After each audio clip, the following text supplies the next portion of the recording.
Bien, como dice el doctor Ligio, vamos a abrir ese espacio para que todos los que tienen dudas, que estén interesados en avanzar en el conocimiento de este gran riesgo, pues adelante, ¿no? O sea, pueden levantar la mano y les damos el espacio. No veo, no veo con el amontonamiento de que todos quieren hablar, no veo quién quiera pedir la Todos al palabra. mismo tiempo, por favor. Yo tengo una Sí. duda. A ver, David, adelante. Ah, el tema, por ejemplo, de las diferentes variantes o por las cuales hemos estado pasando, esas cuando muta a otra, la anterior ya no está disponible para infección o todavía podemos obtener algún contagio de una variante posterior o de las primeras. Hola David, no, sí, claro que podemos infectarnos todavía de alfa o delta. ¿Qué es lo que pasa? Que las variantes nuevas son más contagiosas, entonces tienden a desplazar a las variantes anteriores. Ahora, fíjate bien, nosotros con la vacuna, si tienes la vacuna, por ejemplo, Pfizer, Moderna, etcétera, estas vacunas se fabricaron con el modelo de las primeras variantes. Entonces, nos generan cierta protección contra estas primeras variantes, lo que hace que el periodo prodrómico de la enfermedad o el tiempo en el que nosotros nos encontramos liberando virus al ambiente sea menor. En ese sentido, pues la probabilidad de que otras personas queden infectadas a consecuencia de nosotros es menos. Estas variantes nuevas, como la Omicron, que en parte se deben, hay que decirlo, a causa de la vacuna, porque las vacunas han generado un mayor número de mutaciones en el virus. Favorecen las mutaciones en el virus y esto genera que haya nuevas variantes cada ratito. Cada ratito. Vamos allá.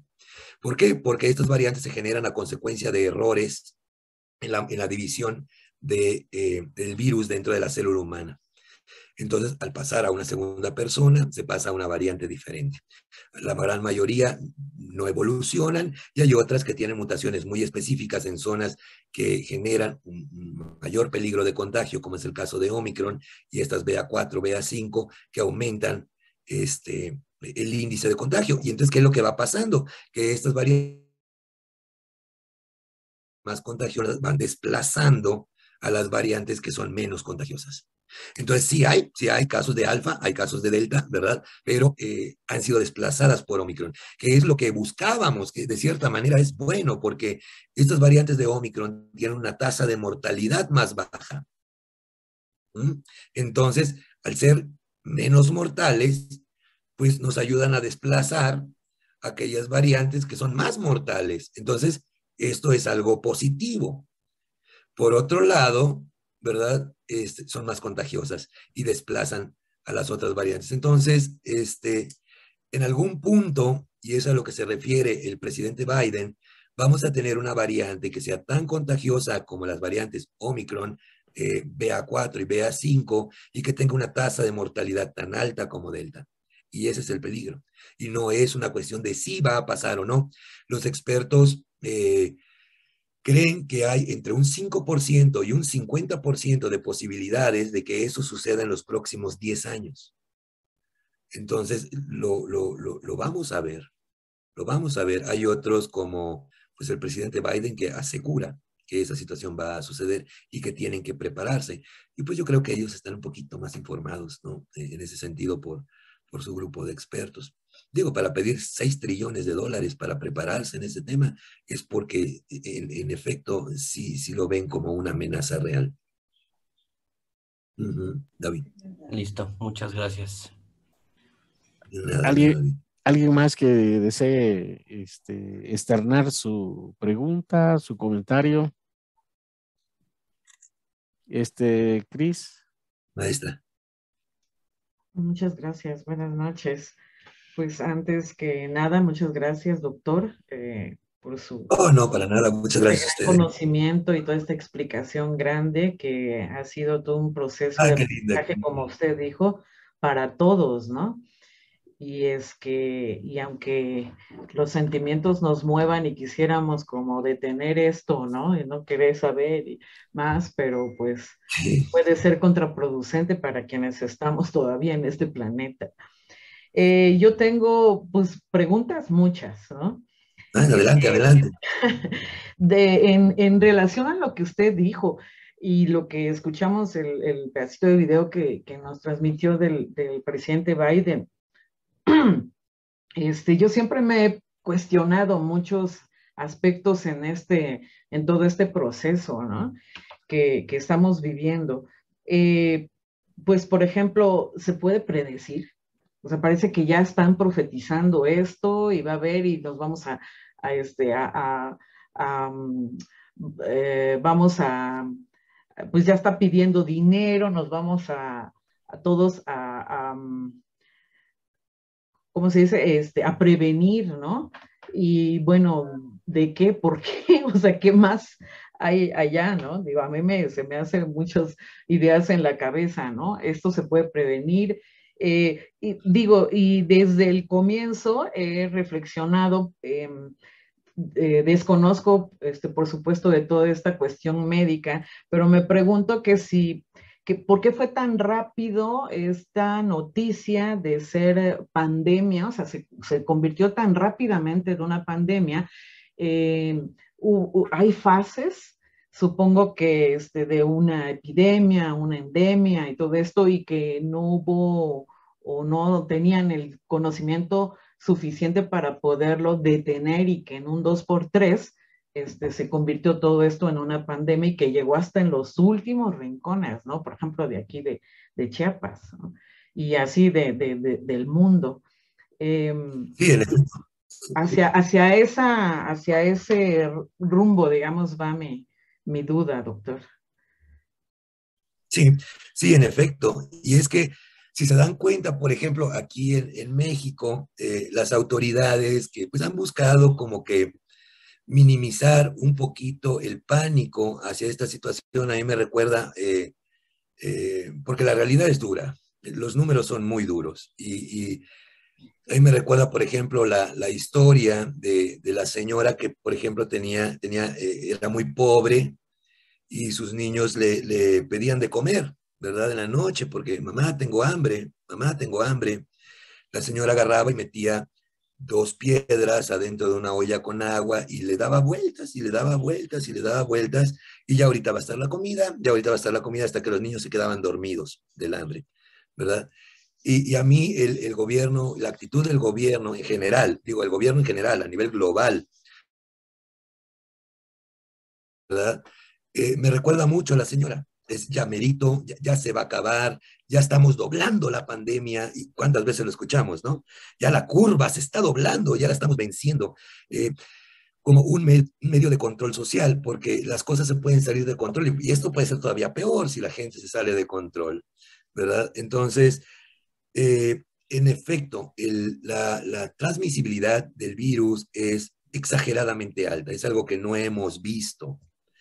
El pánico que genera dentro de los mismos profesionales médicos, como para que, pues digan, no, es que yo ya tengo 40 años, yo ya tengo 40 años, mi riesgo se incrementa por ese simple hecho. Yo le he dedicado toda la vida a atender a mis pacientes, he sido una buena persona, soy un buen padre de familia, ahora es momento que me separe de esto, porque quiero llevar la enfermedad a mi casa, que es algo real, algo que vimos aquí. Entonces, nos quedamos sin la atención médica, que son los primeros, y luego de repente llegas a la clínica de atención respiratoria, que se supone que son los más preparados, que la verdad es que el ejército mexicano, no sé qué hubiera pasado si el ejército no se hubiera encargado de esta situación en un principio. Entonces, fueron los que trajeron todo.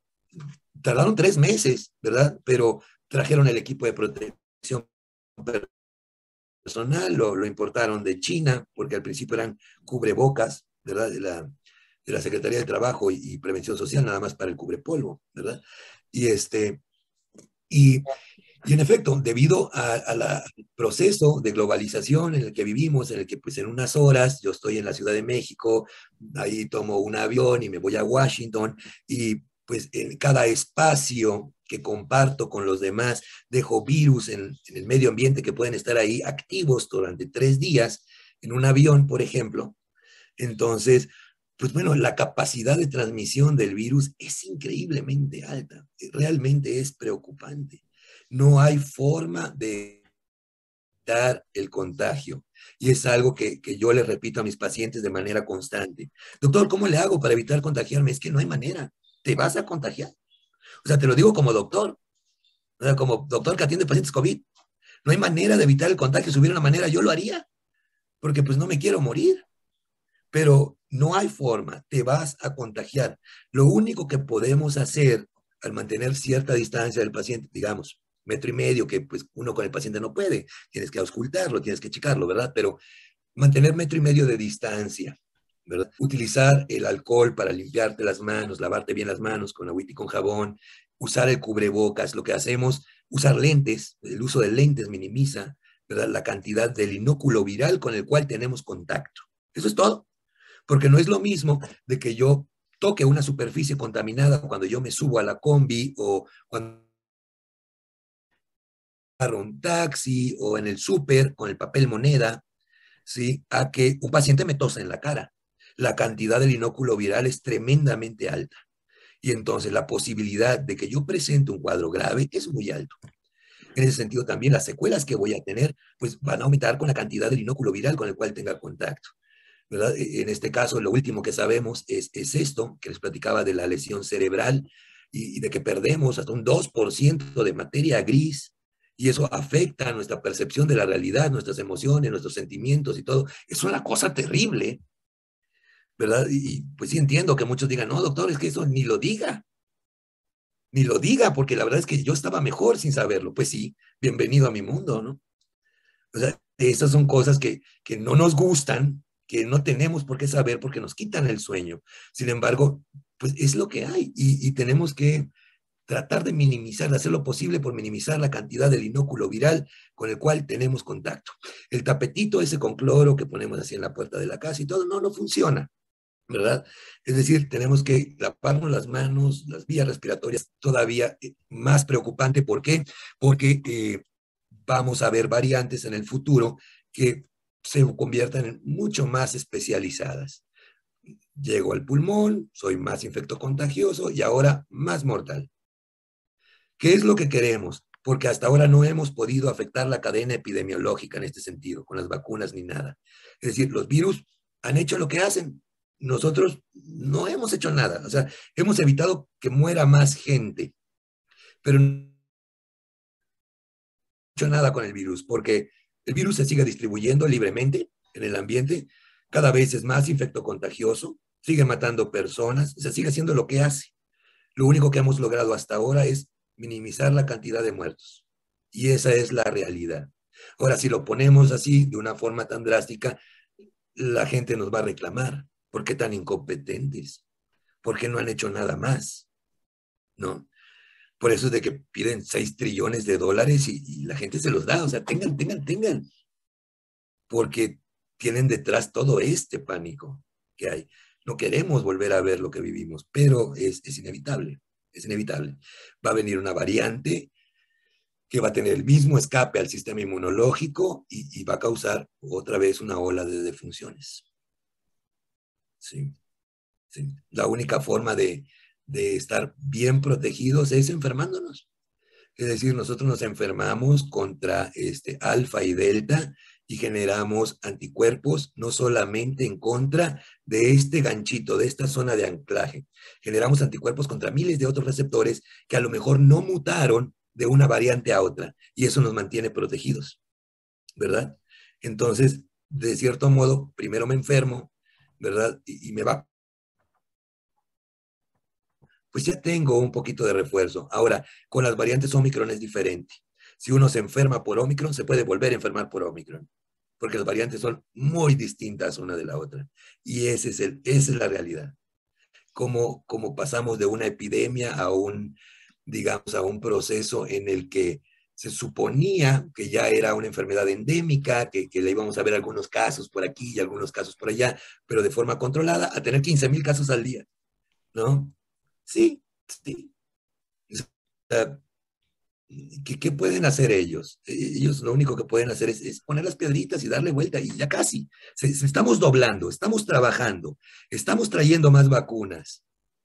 Es lo que se puede hacer, ¿no? Aparte, pues, de pasar dinero público al sector privado, ¿verdad? Porque pues se están comprando vacunas, se está,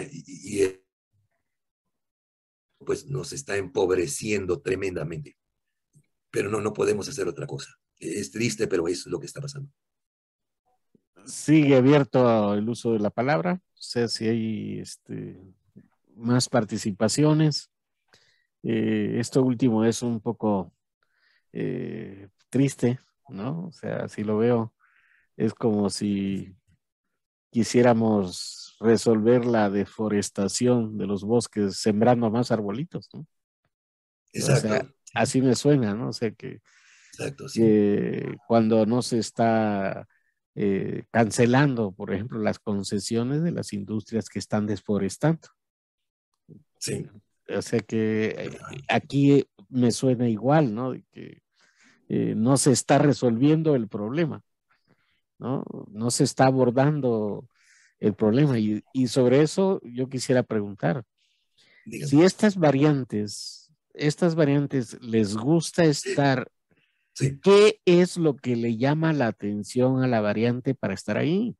O sea, ¿qué es lo que lo está llamando? O sea, ¿qué es lo que propicia que ese virus se vaya justamente ahí, como dijo usted, ¿no? Sí. Eh, Como para poder dar la pista a que quitarle ese alimento, ¿no? Esa fuente energética que busca, ¿no? En el pulmón. Sí. Bueno, pues va a ver. Fíjese, maestro, lo que sucede es de que las células en el pulmón son diferentes a las células de la garganta. Este virus, al ser más agresivo, se va contra células que presentan un receptor de la enzima convertidora de angiotensina en mayor número en su superficie. Entonces se ha vuelto mucho más selectivo en este punto. Si bien puede infectar células de la garganta o células de la nariz, prefiere las células del tracto respiratorio porque tienen una mayor manifestación del área de anclaje sobre la cual está su objetivo para poder ingresar a la célula y replicarse. Por eso es de que este tipo de virus son más agresivos. Sí, ojalá y pudiéramos encontrar una estrategia en ese nivel. Infecciones como este tipo,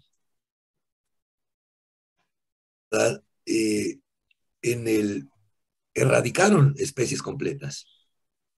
Es decir, la posibilidad de que esto se salga de control a un nivel como ese siempre va a estar presente. Es poco probable, pero es posible, ¿no? Ya lo hemos visto. Hay especies de árboles y de animales que desaparecen a consecuencia de un patógeno muy exitoso. Entonces, siempre va a estar esa posibilidad. En este sentido, el virus ha evolucionado en ese camino de buscar un área donde es más fácil adherirse. Y lo que necesitamos es eso. Lo que necesitamos es un virus que se transmita mucho, que sea altamente infectocontagioso para que desplace a aquellos que son altamente mortales y que esto se convierta en un resfriado común. Y San se acabó. Es decir, un virus muy contagioso y poco letal. Es lo que queremos. Ojalá y una de las variantes que en el futuro se generen a consecuencia de la evolución del virus tome ese camino, porque ese sería el fin del coronavirus. Se acabó. Esa es, digamos, la cura esperada. Una evolución del virus hacia un virus altamente contagioso y poco letal.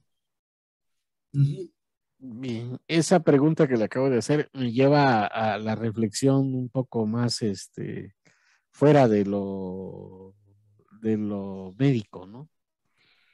O sea, digamos que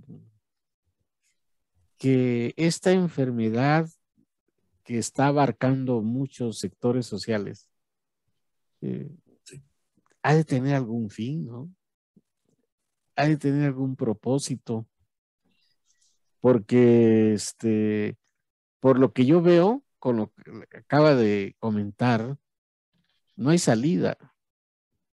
O sea, no hay salida. O sea que el virus está evolucionando y cada vez las mutaciones van generando algo diferente. Y ya no está en nuestras manos, el control de esa mutación, ya no está en la mano el pararlo.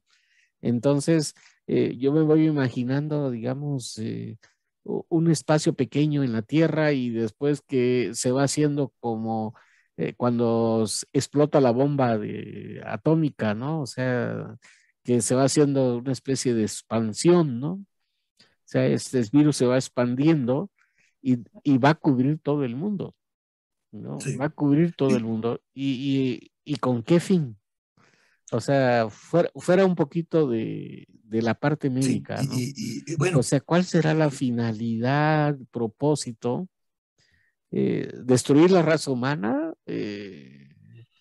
Destruir, porque digamos, los animales no racionales, no humanos, ¿se están contagiando del virus o solamente los humanos? bueno, por ejemplo, los perritos y los gatitos domésticos que tenemos en casa, nosotros contagiamos con las variantes alfa y delta a nuestras mascotas, pero ellos no pueden contagiarnos a nosotros. Y los perritos y los gatitos, ¿verdad? En casa, pasan por los mismos síntomas que nosotros, es decir, los perritos de repente se ponen muy ansiosos, muerden a sus dueños porque pierden el olfato y para ellos el olfato, digamos que es un sentido principal y se desorientan mucho, entran bajo mucho estrés, etcétera, tienen fiebre, tienen escurrimiento nasal, etcétera. Entonces sí, las mascotas se pueden contagiar, pero usted lo mencionó cuando comenzábamos. Esta enfermedad ha sacudido las dimensiones de la especie humana. Y en efecto, ya cuando la, las personas se dan cuenta de que pues están forrados de dinero, ¿verdad? Porque ha afectado a todos los niveles sociales, en efecto. Entonces, hay personas que se encuentran económicamente muy bien, digamos, completamente despreocupados, ¿verdad? Y pues acostumbrados a regir en este sentido por su capacidad económica y de repente se topan con que tienen COVID-19. Pero si yo me aislé, pero si aquí todos mantienen las superficies súper limpias, pero si todo el mundo usa cubrebocas a mi alrededor, toda la gente que trabaja para mí se mantiene a la distancia y atrás de un cristal, ¿cómo puede ser posible que no pueda comprar un segundo más de salud? Una bocanada de aire. Entonces sí, esto afecta a nivel de muchas dimensiones y lleva hacia un proceso de humanización. Y es por eso Ujú. de que en este punto quizás nos mantienen tan distraídos. Vivimos en una época en la que todo genera confrontación. Hoy, por ejemplo, el gobierno de los Estados Unidos, o sea, ¿por qué escoger este momento? O sea, ¿por qué no escoger otro momento? El gobierno de Estados Unidos dice que va ahora a permitir que los estados de Estados Unidos, que la mitad son republicanos, la mitad son demócratas, decidan si el aborto es legal o es ilegal. Un asunto que genera una gran polémica, que divide a las personas, ¿no? Entonces, ¿por qué dividir ahora cuando tenemos problemas graves que tenemos Ujú. que ver en ¿verdad? Pero es más sencillo manejarnos cuando estamos divididos que cuando estamos unidos. Entonces, Así es. siempre, cada vez hay otro tema de división y otro tema de división, ¿no? Entonces, sí, es terrible la situación, ¿sí? Aunque uno esté tratando de evolucionar en este sentido humano, en este sentido de que, bueno, de que ya nos queda claro que somos criaturas pasajeras y de que en cualquier momento nos vamos, nos da COVID y adiós, estás aquí, pasado mañana ya no, ¿no? Y ahora se vuelve una situación consciente, porque siempre fue así, pero ahora estás consciente de esta situación. Te queda claro, no te queda duda, porque ha pasado a tu alrededor, ¿no? Entonces, pues sí, ahora quizás seamos personas más agradecidas por el hecho de seguir aquí con salud, Ujú. pero sí, en efecto, está afectando en muchas formas, en muchas dimensiones. ¿Cuál sea el objetivo final, objetivo último de esto? Pues no lo sabemos, maestro. Creo que vamos a tener fe y esperanza en de que podamos algún día descubrirlo, que lleguemos a ese día en que descubramos cuál era el objetivo último de todo esto, de estas pruebas, ¿no? Ujú. Que estamos pasando. Sí, ya lo mencionaba usted, doctor, la humanización. Creo que Sí. por ahí va la clave, ¿no? Es lo que yo veo porque no hay salida desde el punto de vista médico. O sea, y si desde el punto de vista de la ciencia no No hay tenemos fe no en tenemos, que a lo mejor se puede, la certeza científica no hay. No hay sí, certeza científica sobre, a eso voy. sí, no, O- sobre a dónde va el virus o si podemos encontrar una cura o el camino adecuado para encontrar una cura. No, si lo hubiera la estaríamos siguiendo, no hay. Ahorita tenemos fe en que pudiera haber una variante o que se pudiera generar una variante en laboratorio altamente infectocontagiosa con un bajo nivel de letalidad que nos pueda ayudar a todos. Es decir, que nos infecte a todos para que nosotros ya nos libremos de esto, seamos inmunes y esto se convierta en una gripita y punto que se acabó. Pero no tenemos la certeza científica. O sea, que a eso voy, que la ciencia no responde, ¿no? O sea, no hay, digamos, salida por la vía de la ciencia. No, todavía no. Debe de haber otra vía. O sea, es lo que Sí, yo estoy planteando, ¿no? Y sí. tiene algo que ver con lo de la humanización, o sea que no dividirnos, al contrario, hay que unirnos, ¿no? O sea, Sí. esa energía de varios puede servir, o sea, no basta la energía de uno solo nada más, sino que tenemos que procurar este, humanizarnos para que la energía común pueda ayudar. Yo creo que por ahí va la cuestión, porque si uno observa la problemática social, se da uno cuenta que los valores vinieron para abajo. El amor se vino para abajo, ¿no? O sea, muchos casos de divorcio, muchos casos de pleito entre familias, porque el encierro los llevó a desestresarse, el encarcelamiento obligado, generó que ya tú rompieras con tu dinámica diaria y cuando se sintió el espacio abierto, lo que hiciste fue desbocarte, ¿no? O sea, como el caballo que le sueltas la rienda, ¡pum! Se empieza a papalotear por todos lados y comienza lo que señalaba usted, a extenderse ese virus, ¿no? Ese mutante que está comienza a difundirse más y las personas no se dan cuenta de que justamente esa salida, ese agrupamiento, todavía no es el momento. O sea, se tiene que parar un poco, aislarse otra vez, pero Exacto. Todo lo contrario también. Aquellas personas que, sí, por ejemplo, eh, durante años acumularon alimentos, acumularon armas, se buscaron un refugio abandonado en el desierto, en un rancho ujú, lejano, y decíamos, no, están locos esos preppers, ¿no? No es cierto que va a caer un meteorito, no es cierto que vamos a tener una epidemia, no es cierto que vamos a tener un problema de magnitudes como las que estamos viviendo, que hagan falta que yo tenga un búnker alejado en mi rancho lleno de alimentos para meterme 2 años. Pues ahora envidiamos a esas personas que tienen esas capacidades porque la gran mayoría tenemos que vivir en sociedad para poder sobrevivir. sí, fíjese que llama la atención, perdón que te esté tomando mucho la Y palabra, es esa misma, pero eh, llama la atención sí, sí, comunidades a nivel mundial que no sí, tenían acceso a la ciudad, ¿sí? Y que no estaban enfermos del virus. O sea, así es. y entonces uno decía, ¿por qué ellos no? O sea, ¿qué es lo que ellos tienen que evitar que el virus llegue? Que no había comunicación con el mundo occidental. Cuando llega uno de los miembros de la tribu que está afuera en la ciudad y llega, es el que lleva el virus y Sí. comienzan a contagiarse todo.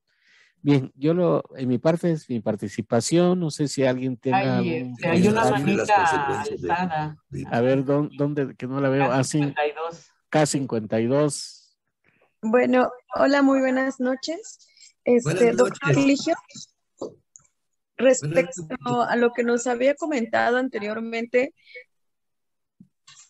que quería que para que pudiera el virus de cierta manera tener como esa cura que nosotros esperamos de COVID, se tenía que dar una variante que fuera altamente contagiosa y que pudiera tener en lo mínimo en cuanto a efectos de muerte, por así decirlo. Sí. Pero que no, el Omicron es una variante altamente contagiosa, que los síntomas que puede desarrollar no son tan agresivos como las otras variantes. No se puede tomar esa variante de Omicron como algo que pueda ayudar a controlar en cierta manera esta parte del virus. Esa es mi pregunta, doctor. Muy buena reflexión, maestra, muy buena reflexión. El Omicron es una variante altamente infectocontagiosa, aunque pudiera mejorar en cuanto a la mortalidad, porque tener 15,000 casos, ¿verdad? 15,000 casos al día, con 41 muertos, son muchos muertos, maestra, son muchos muertos, tomando en cuenta de que la población en México, en su mayoría, es gente que está vacunada. Todavía falta 1/7 de la población mundial, es decir, 1,000 millones de personas que no han recibido, pero ni una dosis de vacuna, ni una dosis de vacuna. Entonces, esto es un banco de susceptibles enorme. Son muchísimas personas en un altísimo riesgo de morir, porque en este sentido, 41 personas contra 15,000 todavía sigue siendo muy alto en un país donde pues la gran mayoría de las personas, por lo menos el 80%, tiene una o dos dosis de la vacuna, por un lado. Por otro lado, el problema con Omicron radica en que si yo me infecto con Omicron, a diferencia de Alfa y Delta, ¿verdad?, que no me volvía a enfermar, yo en 6 meses me puedo volver a infectar otra vez con Omicron. Ese es el problema. Esta sí, en efecto, es altamente contagiosa, tiene una baja tasa que podría mejorar de letalidad, pero me puedo volver a infectar en 6 meses. O sea, no genero esta inmunidad que me va a decir, ya la hice, ¿no? La próxima vez que me infecte va a ser menor, ¿no? O sea, vuelves otra vez a cursar con la misma cantidad de probabilidades de desarrollar una enfermedad grave. Ese es el detalle con Omicron, por lo menos con las variantes actuales de Omicron. En el futuro probablemente sigamos viendo muchas más variantes, pero de esta línea de Omicron que es más agresiva. ¿Sí? Pero ese es el problema, que no generamos una inmunidad a mediano plazo siquiera contra Omicron. En 6 meses ahí está otra vez. ¡Pum! Me vuelvo a enfermar. Ok, doctor, muchas gracias. ¿Y entonces valdrá la pena aplicarse la tercera dosis? Esa es la pregunta, maestra.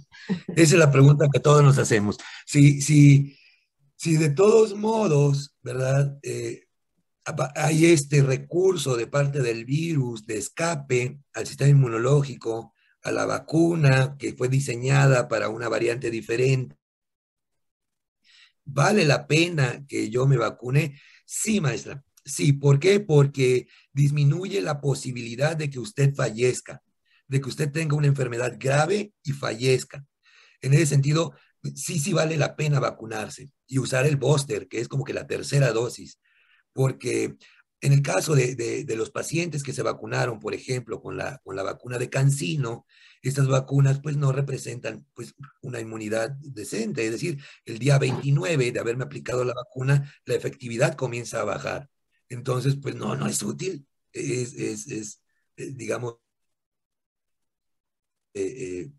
habiendo otras opciones como Pfizer, por ejemplo, o Moderna, que nos dan un rango de 6 meses de protección, pues bueno, esas vacunas ni siquiera se deberían tomar en cuenta, como esta vacuna nueva que le llaman Abdalá, que es la cubana, y la Patria, que no es mexicana, nosotros compramos la fórmula de un laboratorio americano y estamos fabricándola en México. Por eso se le llama vacuna Patria. Pero pues si la fórmula es americana, ¿por qué no la usan ellos? Es decir, ¿cuál es mi criterio para recomendarle a mi paciente una vacuna?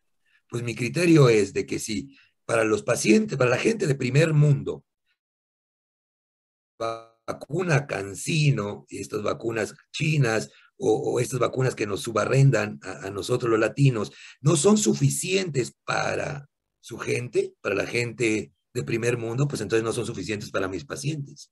Si no cumplen los criterios de calidad para la gente de primer mundo, no cumplen los criterios de calidad para mis pacientes, ¿no? Entonces, porque habrá quien diga, no, pues mejor eso a no tener nada, pero no. O sea, vamos a pedir la vacuna Pfizer, vamos a pedir la vacuna Moderna porque sabemos que nos dan los mejores resultados con la menor posibilidad de tener efectos secundarios graves a consecuencia de las vacunas, como sucede en el caso, por ejemplo, de los adolescentes a los cuales se les inflama su corazoncito cuando se ponen la vacuna Pfizer en un bajísimo número, pero sucede. Es algo que no pasa ni en los niños ni en las personas, digamos, un poco más grandes. A partir de 20 años eso ya casi no se ve. Pero sí, hay que ponérnoslas. ¿Por qué? Porque minimiza la posibilidad de que fallezcan. ¿Qué va a pasar en el futuro con todos nosotros, los que cursamos de aquí a 10 años? ¿Vamos a tener todos fibrosis pulmonar? No lo sé, maestra. Es muy pronto. Es muy pronto. Ojalá y supiéramos qué va a pasar con nosotros, si estas secuelas van a continuar deteriorándonos a lo largo del tiempo, si esta niebla mental que está afectando a una gran cantidad de personas en todo el mundo nos va a llevar a la demencia a una edad temprana. No lo sabemos. Y todo esto, pues infiere que enfermarse de COVID, aunque las posibilidades de desarrollar enfermedad grave sea poco probable, es un gran riesgo todavía.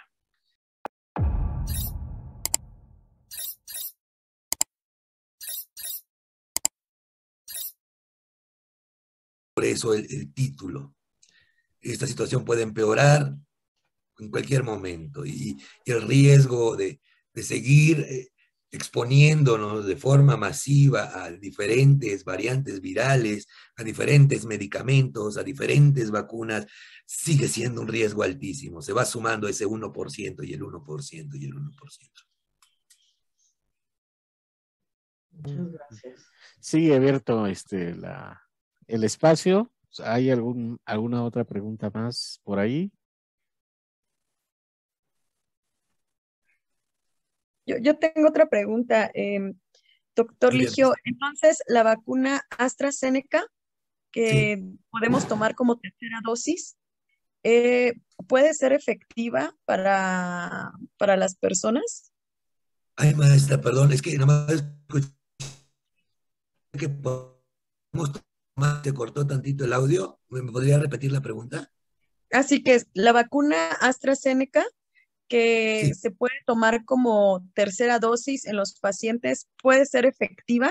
Porque nos acaba de mencionar que Moderna y Pfizer pues serían como las más recomendables, pero pongamos que la población no acá en México, bueno, aterrizando a lo local acá en San Cristóbal, dicen que ya no hay o que no la encuentran y algunas personas se han vacunado ya sea de la tercera edad o de los 40, 30 años con AstraZeneca. ¿Puede ser efectivo también para la tercera dosis? Sí, de hecho, AstraZeneca sería mi tercera opción. Y sería mi tercera opción nada más porque ocupa una tecnología diferente, que se llama tecnología de vectores. En el caso de Moderna y de Pfizer, las dos ocupan la tecnología de RNA mensajero. Entonces, la tecnología de vectores, digamos que tarda un poquito más en generar la respuesta inmunológica esperada, pero es muy buena vacuna. Es muy buena vacuna. Sí. Adelante. Adelante. Sería como que la tercera opción, sí.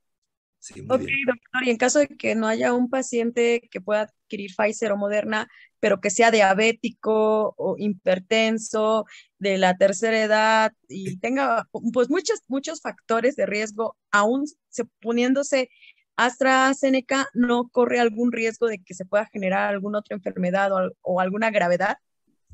Excelente pregunta, maestra. Mire, ¿por qué tercera opción también? Fíjese que el detalle con AstraZeneca es que es una vacuna que normalmente da un efecto secundario más fuerte en personas de la tercera edad. Entonces, digamos que las personas de la tercera edad normalmente son personitas más frágiles y me con varios casos en que no me sucedió, por ejemplo, ni con Moderna, ni con Pfizer, ¿verdad? Varios casos en los que les ponían AstraZeneca al abuelito y ¡pum! El abuelito está en cama. ¿verdad?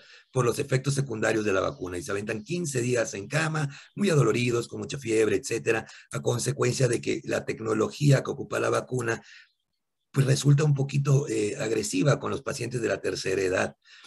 Con pacientes hipertensos y diabéticos, no, pues digamos que la cuestión es la misma siempre y cuando sean relativamente jóvenes. ¿Verdad? En pacientes de la tercera edad, no, póngales Pfizer, pobrecitos, póngales Pfizer, porque no es lo mismo un adolescente al que le pones la vacuna, ay, se me fue. AstraZeneca. AstraZeneca, perdón, sí. Luego un adolescente al que le pones AstraZeneca y no le pasa nada, ¿verdad? Porque pues es joven, es fuerte, a que se la pongas a un abuelito de la tercera edad, 70 años, con artritis reumatoide, no, no, no. De preferencia a las personas mayores y a los niños pequeños, la que tiene menos efectos secundarios, la que es menos pesada, Pfizer, ¿verdad? Y para las personas jóvenes, adelante, AstraZeneca está muy bien, ¿verdad? Esa es la cuestión.